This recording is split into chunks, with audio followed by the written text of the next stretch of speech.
What's up, y'all? I'm just double checking to make sure everything working. So we live. Let me make sure I can hear it. What's up, y'all? Just double. Yep. So we good. Audio good. Everything good.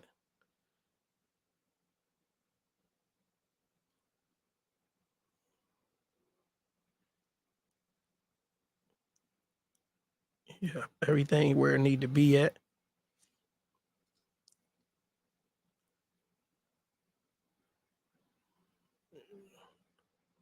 I'm gonna lock into the Facebook page just in case y'all tapping in. I can respond the way I want to respond. My people, what's up? So I want to talk about the algorithms and how the algorithms work. So I don't want to get into a whole bunch of social media stuff. I'm trying to keep this as positive as I can. There was a lot of stuff going on the last week or so with me. If you are not following me on Instagram or TikTok or anything like that, follow me at Chosen One Jackpot. So basically about a couple weeks ago, I made a post and the post went viral. And things like that usually go viral because of negativity. We love negativity. So I don't want to get into whether the initial post was the way I felt, or the response post is how I feel. Real is real, so I'm in a great space. We don't want to do that. What we want to do is we want to tap into a certain thing when I go on these lives on my Facebook in my group, and I'm gonna do more lives. A lot of these lives will only be in my group moving forward. I'm trying to transition into that because I want to cultivate the group in a certain way. If you are not in a group, join the Real Life Business Solutions group. It's the Real Life XP group. It's an entrepreneur acceleration group. So I want to talk about how you change your algorithm. So if you are on social media regularly, you will see that a lot of the things you do outside of social media finds their way inside of social media. And let's say you have a conversation. Let's say you're having a conversation with your barber and you're talking about a certain clipper or a certain liner, and you say, "Man, I really like the way you did your thing with that liner." And where you get that liner from? So while you talking about the liner, he tell you, "Yeah, man, I got this liner from such and such." He give you the name and the brand and everything. Then you go on social media 10 minutes later, and the ad for that is on your social media. That is not by chance. That is not a weird happening. If you are around certain people, I've been in a club before, and the next day I logged on to social media and it said people you may know, and it was a bunch of people that was in the club that night. And this is all done on purpose. Social media is built to keep you on social media. Social media is built to expand based on the usage. So the people that's on social media is what is actually uh, selling to, even though it's free. So the more the network increases, the number of people that's using it, the more they can charge for ads and different things like that. So in order to target these ads a certain way, they have to understand what you're on social media for, what you're looking for on social media, what you're doing on social media, and your behaviors on social media. But if it can get information outside of social media, it could be even better. So you can go on a website. If you go on a website right now, it's a new website. I guarantee you that website is going to ask you if they could add cookies to your browser. And what cookies do is it track your movement throughout your browser.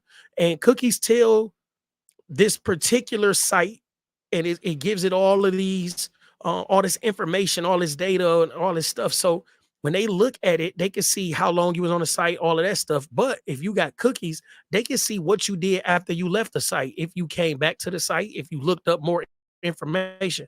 And that's what social media is built, because they're selling ads, they're selling information, they're doing things a certain way for you to stick around, for you to um be stuck on social media.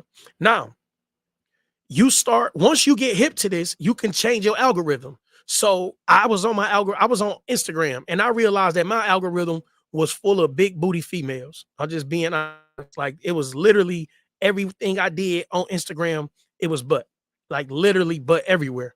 And I said, dang, man, this is not what I want to look at all day. I mean, it's cool. I'm not knocking it, but it's not what I want to look at all day. and it's not even what interests me all day. And I literally got upset with the fact that I couldn't find anything but on my FYP page or whatever, And I'm like, dang, so I went through what's up, boo? So I went through and I deleted a lot of the but. So I said, man, in order for me to get a different, different ads, different things, I got to get rid of the but. So I literally went on my page and just started deleting stuff, deleting old pages that people wasn't active no more, just deleting stuff. And it literally took me like maybe like a weekend of chilling, watching basketball, just chilling and deleting stuff. So the algorithm actually worked because I liked a lot of butt at a certain time. And now I don't want to sit and look at butt all day, but that's what the algorithm was built to do. It was like, look, nigga, you like this butt. You can tell you didn't say what you want to say, but you like this butt. And I had to change that. And the only way for me to change that was to delete the butt, stop looking at butt pictures, and look at other stuff. So what happened? Yeah, man, it was listen, the whole list, everything I did on Instagram was butt.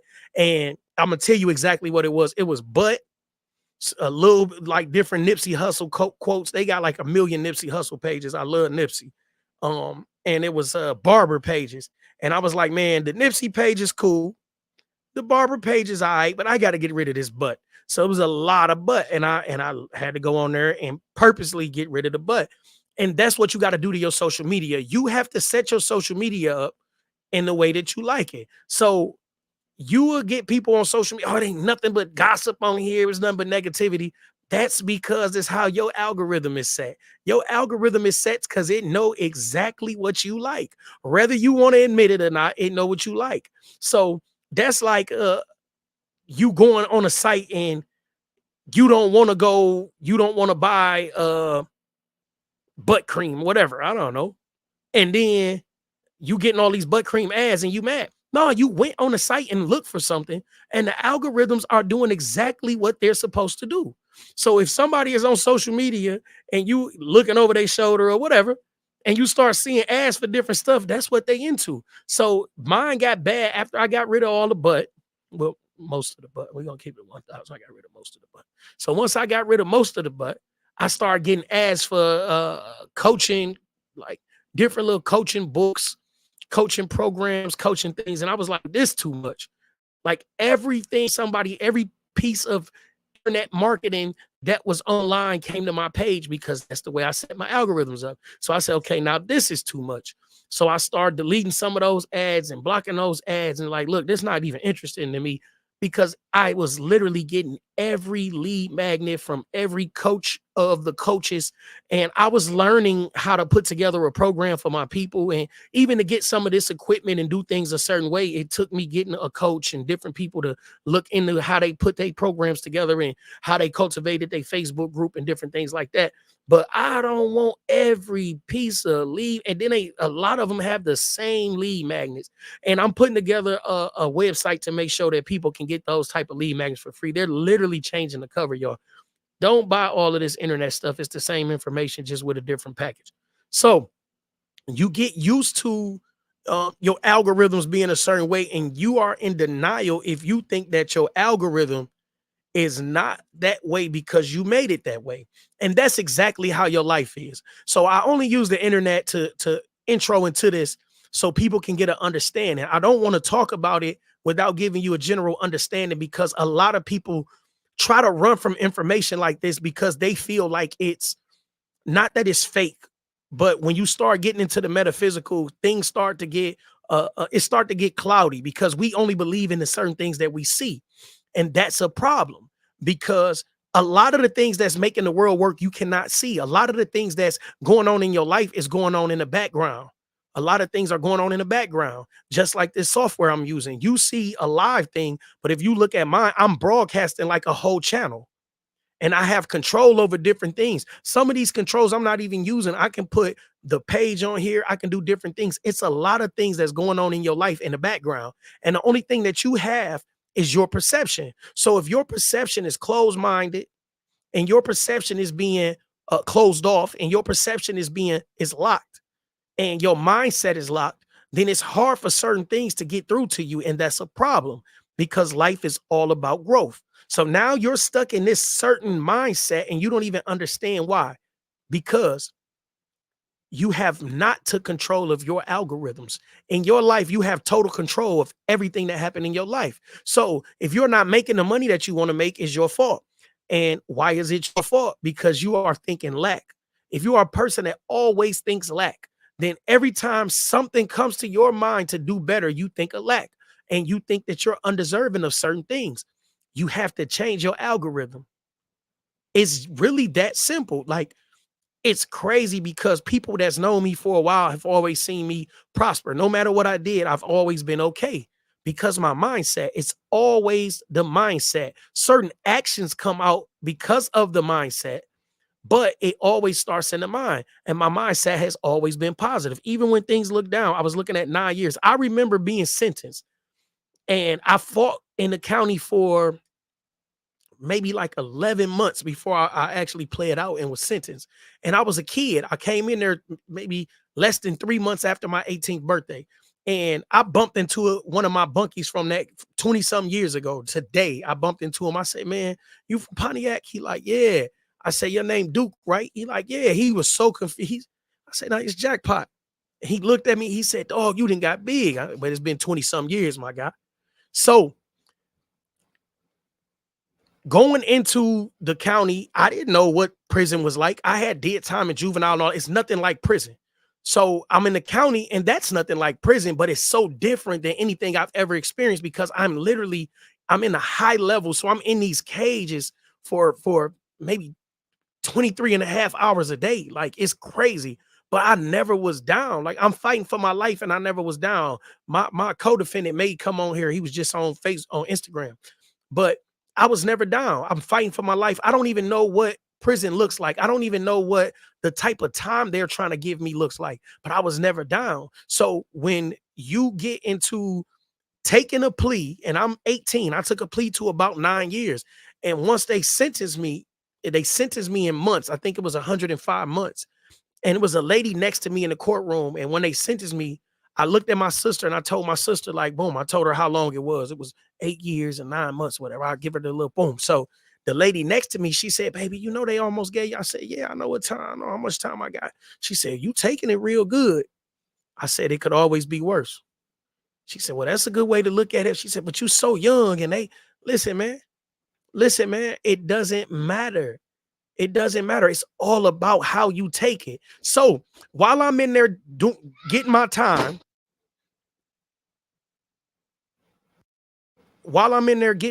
boom, it's another guy.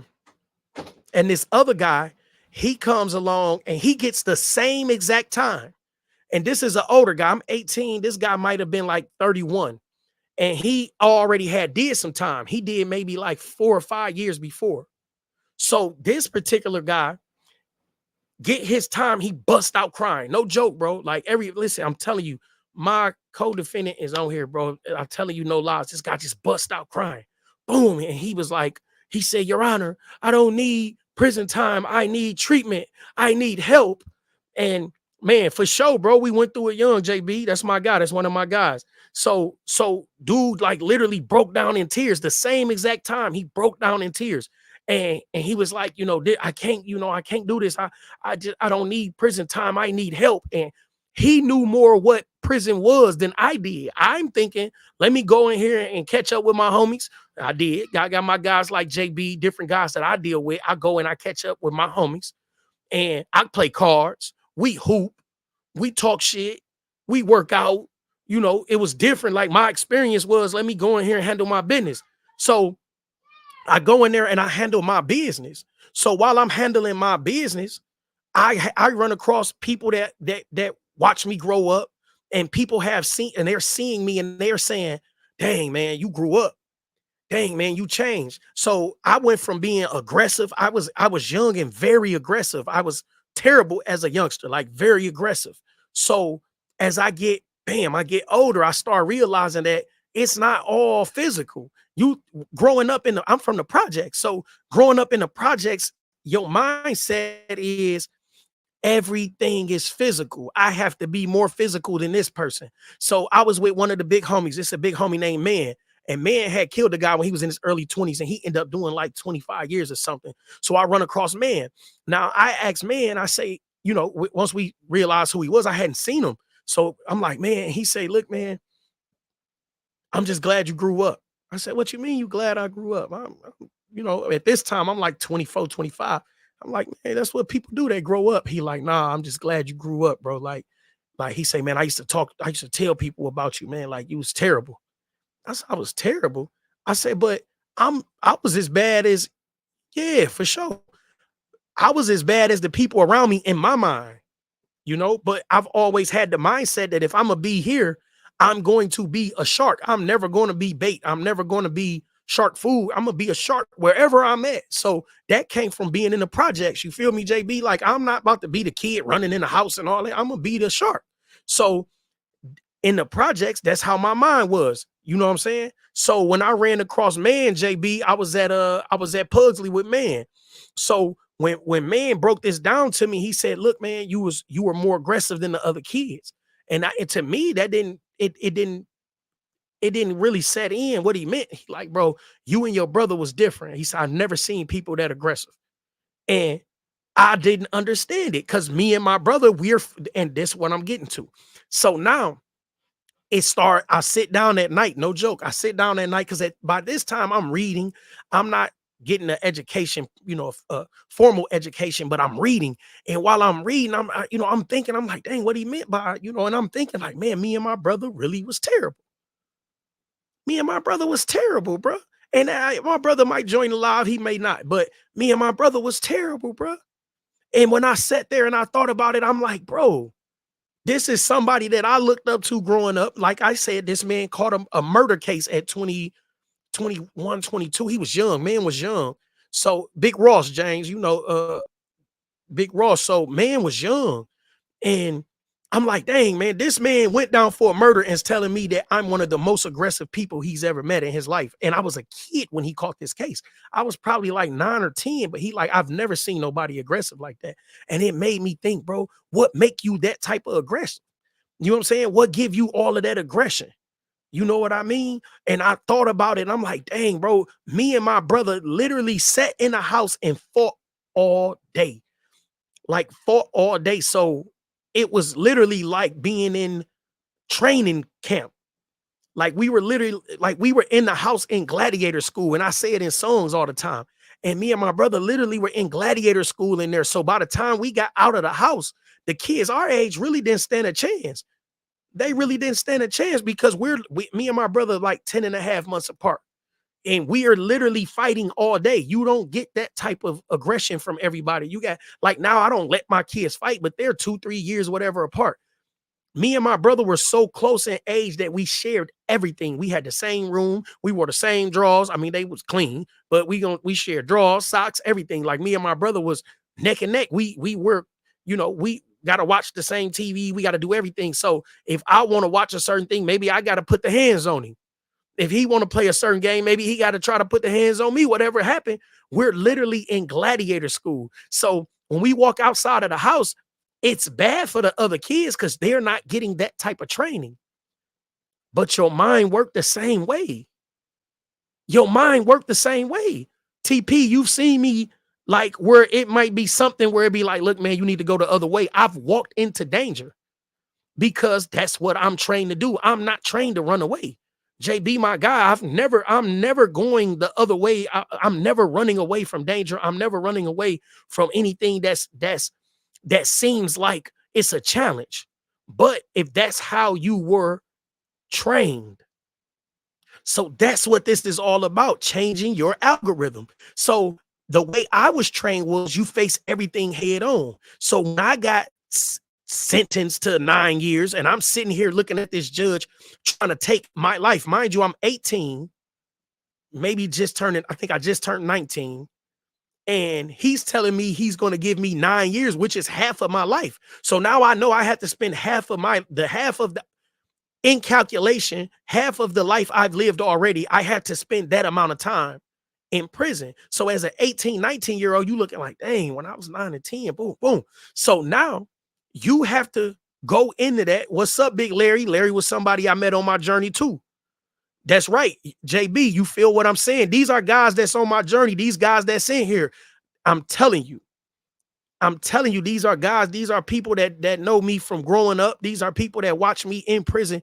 I've always been me, y'all. So I'm telling y'all how the mindset is everything. Because if you just imagine you being an 18-year-old and you going into this situation scared, you going into this situation thinking, man, I hope I don't go in here and they try me and they're going to try. I walked into a level 4 prison at 19 years old, and I had maybe 7.5, 8 years to do at the time when I walked into that prison. So I walked into a level 4 prison. Anybody that was at that prison with me know I came in there aggressive. Bam, I walked in there aggressive. Boom. Because people had already told me, man, you going to level 4, you got to go in there, you got to hold your own, don't take nothing from nothing. My first bunkie, I walked to the door. Boom. They in level 4, they got to open the doors for you. So when they open in the door, I'm already setting up in my mind. I said, man, dog better not say nothing to me. I'll tear this bitch up. This is how my mind set. Because the whole time I've been in the county, which was almost a year, they've already got me. Boom, they got me already ready. All right. They ain't telling me like, man, it's gonna be cool. You cool, jackpot, you gonna be straight, everything gonna be good. They not telling me that. They telling me, man, it's level 4. You gotta walk in there, handle your business. You know what I'm saying? Already, JB, I already knew. That's why I'm like, bro, you got to get it together. So I'm just telling y'all, bro, I go to the door. Boom, the door comer is level 4. It's guys on here that's been in the situation. They know what I'm talking about. Level 4, you do not have a key to your door. You do not open your own door. In level 4, the police open it. It's not, it wasn't bars. It's a big door and it make a lot of noise. So when the door opened up, boom, the door opened up. Boom, I'm standing there. They give me the little bedroll. I'm a kid. I'm telling you, I'm a kid, but I got all this time. So kid shit out the window. I'm on man time. I'm walking in on man time. So soon as this my first celly, my first area, I done did the county time and then I did quarantine time. So this my first Michigan State prison. You know what I'm saying? Michigan State prison, right? Boom, they open Saginaw. It's in Saginaw level 4. They open the door. Boom. Soon as the door open, I got my bedroll. Now your bedroll is your pillow, your sheets, towels, and it's wrapped up real tight. Like that's how they do it in the boom, boom. They wrap it up real tight. That's why they call it a bedroll. So the only thing in there is your mattress. So you got your pillowcase. You may have a pillow in there, I believe, but your pillowcase, sheets, all of that, they got it. So the quartermaster wrap it all up and it's in a roll. Boom. I'm holding my bedroll at the door. The door opened up. It's a little Mexican dude in there. He little dude sitting there. He chilling though. So dude named Toby. So I remember all my bunkies. So Toby, like, he just sitting there chilling. Toby like, he like, what's up? I'm standing at the door. He confused. You know what I'm saying? He like, man, you straight? I'm like, yeah, I'm good. I'm like, look, dog, if you on that gay shit, just let me know now. I can just go to the hole because I ain't bunking with no punk. He say, what? Dog messed up. Listen, dog like the coolest dude, bro. Like the coolest dude. So when I say it, it throw him off. So when I say it, it throw him off.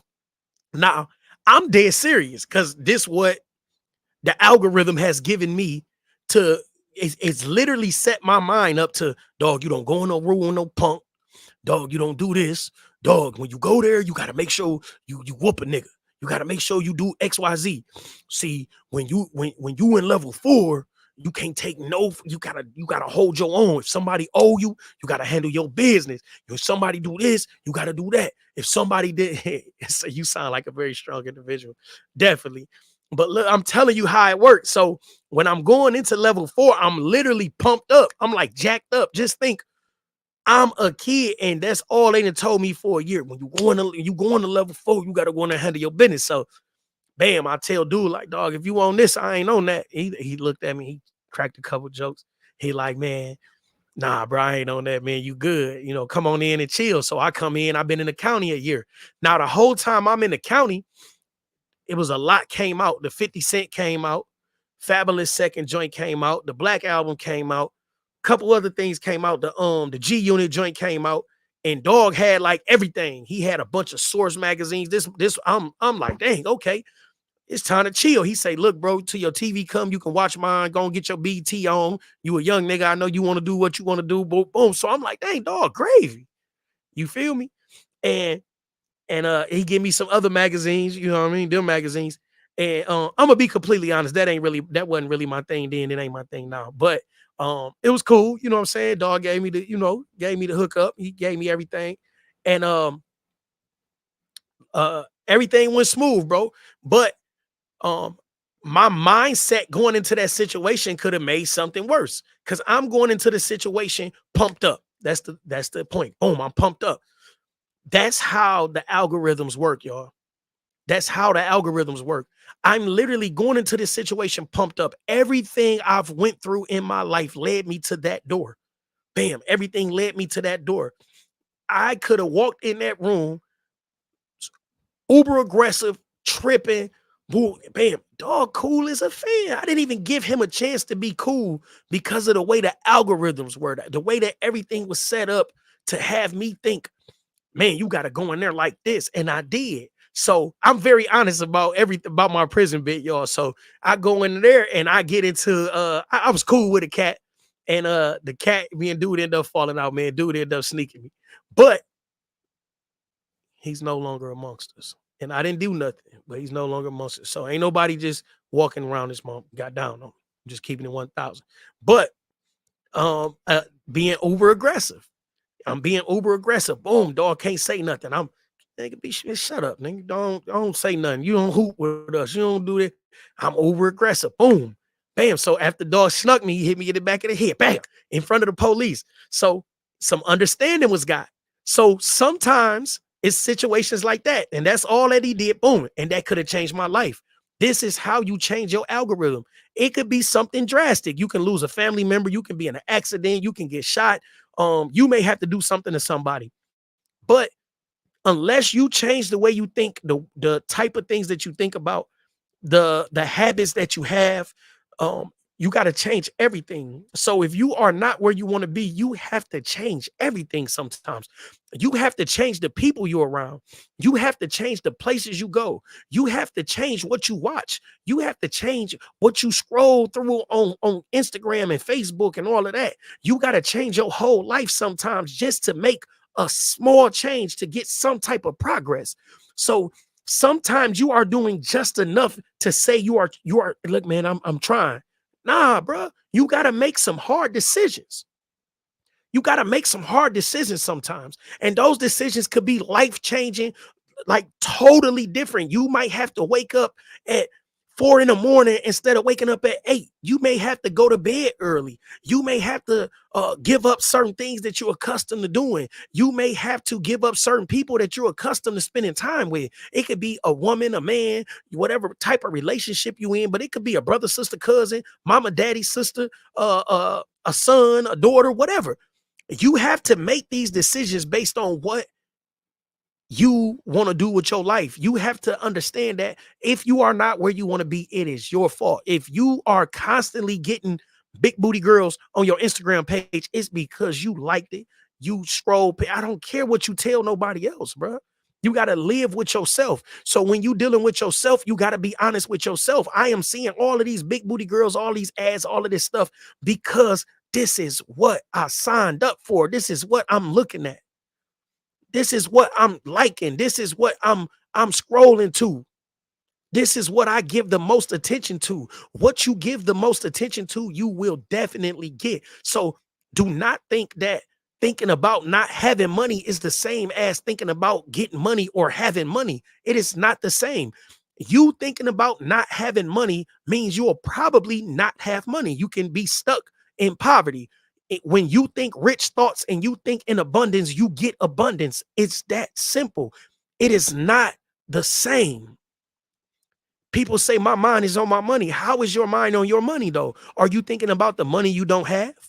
Or are you thinking about how you're going to spend the money that you are going to get? Or what you're going to do with the money that you plan on attaining and how you can help the people around you?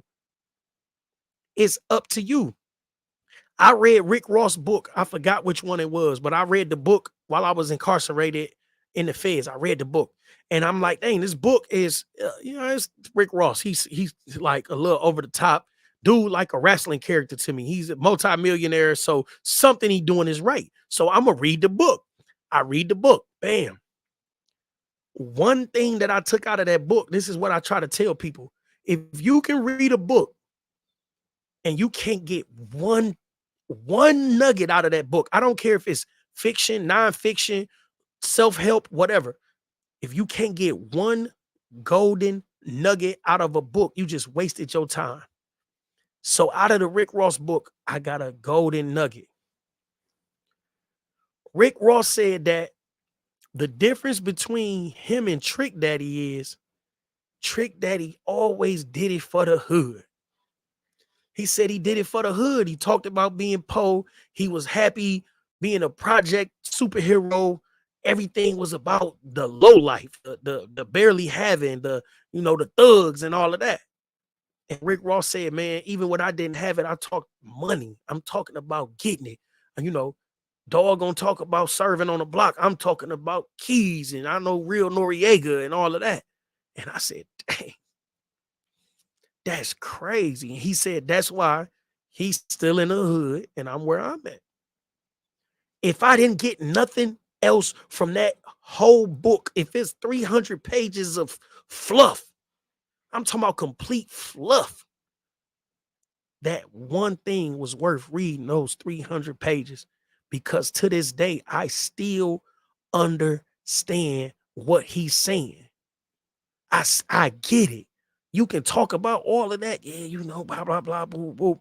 And you living, and that one thing, the way he broke that down, he said Trick Daddy always did it for the hood. Everything was for the hood. He said, man, I talk money. Because when I didn't have it, Rick Ross said he was living in his truck. He was going to studio sessions, writing for people with a rollie that his executive gave to him. But they didn't know. They thinking he doing something. He talented. He going in there. He said all he had was, I think it was an Escalade. He said he had the Escalade and like a rollie or something. Said he wore it everywhere he went. But everything he did was about money. He talking about money. So if you want to attract money, you have to really attract money. Your whole attitude got to be about money. Your algorithm is real. You have to get rid of people that call you and, man, you are not gonna believe what happened on, man. I don't give up. I don't care what happened over there, bro. How we gonna capitalize off of it? What's the plan? How we gonna make this happen? So when you getting those phone calls all day, that's because your algorithm. If all the mess come to you, it's because your algorithm. If you don't change your algorithm, it won't change it, because it won't change itself. It won't change itself. It's real, man. It's real, man. The ethers is real, karma real, everything real. Whether you accept it or not, that's up to you, man. But it's real, man. So we watching all of these celebrities and these different things happening right now because of social media. You got the thing with Will and them again. Then you got Puff and something, or whatever he calling himself, Love. What, I don't know, bro. It's a lot going on. Then you got the White Howard. You got all of this stuff. And the internet, it can keep you in. Boom. It just keep, boom. We got information for you. We got information for you. But if you on there all day and all you know is the latest gossip, then that's your algorithm. Because my algorithm is different. I get business stuff. I get a lot of positive things. I get positive information. I get different types of news. That's how the algorithms work. So in your life, if all you're getting is negativity, if all you're getting is the bad news, if all you're getting is the blues, that's because that's what you're attracting. And the only way you can change that is by changing your algorithm. My people, y'all have to be conscious of the algorithm, because if you are not conscious of the algorithm, then you will constantly find yourself in quicksand, digging yourself out of the mud. That's not a good place to be. It's not a good place to be, starting from the mud at 40. I'm about to be 40 next year. I never want to be in the mud again. I'm not boiling, but I would never want to be in the mud again. That's a terrible place to be, because when you're in the mud, it's hard to think of anything else but the mud. So your whole focus is getting out the mud. So it's hard to change your algorithm in the mud. That's when you show your real strength. Until then, you love fighting, man. It's quicksand. Life can be quicksand. So I've been on here 35. I'm trying to hold this to 35, 45 minutes, man. Y'all don't got no questions. I'm going to get off of here. I'm going to let y'all live, man. But I try to get on here and give y'all a little insight. And I'm going to try to get on here again before the end of the weekend. I said that last weekend, but I had to do finals. I had like I had 3 research papers. 2 of them kicked my butt. One of them I scrolled through. But I just want y'all to understand that, man. Y'all got to understand the algorithms, man. And the algorithms on social media is real. The algorithms in your life is real. And if you do not take accountability for it, you will definitely be in the mud, y'all. Y'all, once again, I am JP1, aka Jackpot the Chosen One. My real name is Alvin Hill. If you are not following me, follow me on that page and join my group, y'all, because pretty soon these conversations are just going to be held in a group. And I want to make sure I get as much reach as possible in the group. When I get 1,000 people in there, it might be a wrap, y'all. So I'm gonna try to get my 1,000 in the next week or 2, and I'm gonna just go live. I'm just go live in my group. Y'all gonna have to be in the group to get this game, man. That's real life.